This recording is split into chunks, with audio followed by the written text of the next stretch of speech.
Welcome to this month's STEM Kit. My name is Bree. I'm an instructor here at the Benteh STEAM Academy, and we're going to talk about foraging and how you can use these plants that are traditionally used here in Alaska in our modern medicine like salves and tinctures. And we're going to have a lot of fun doing it. So let's get started.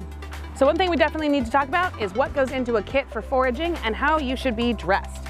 I'm in some very durable pants, some hardy shoes, and just something that is comfortable for the weather outside. Right now it's a hoodie since it's a little chilly.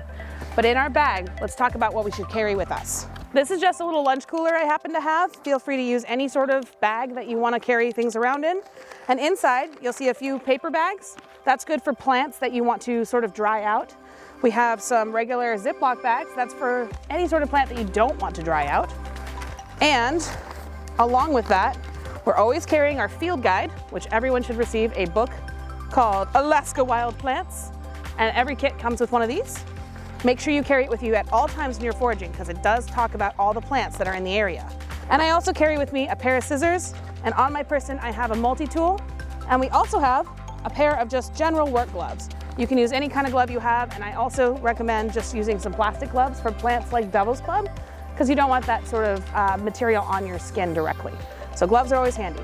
So let's get started at looking at plants. So I'm in this field and there's quite a few really cool plants that we can look at, but I'd like to talk about two very edible ones that are right here and pretty much in everyone's backyards in Alaska.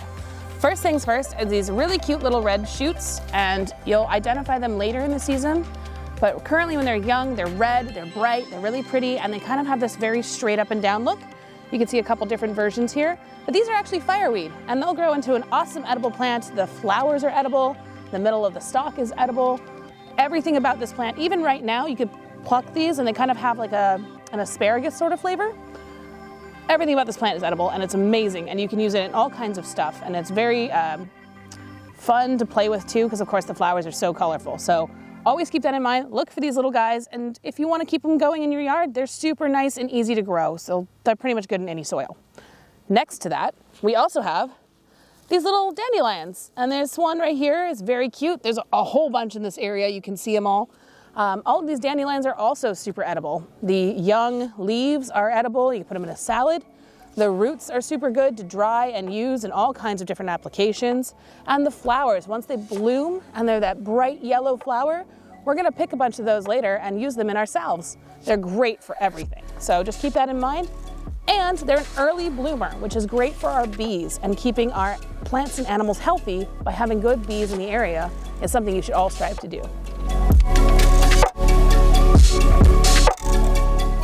One of the other really cool plants we have here in Alaska is a wild strawberry. And you can see these in any sort of like big open field if you're lucky enough. And if you aren't lucky enough, they look just like this, and they will make a whole bunch of little baby plants all around them. As you can see, this is the main plant. There's a bunch of little babies starting to produce off to the sides, and it will continue to grow and cover the field. There's even one way over here. It's a little baby one.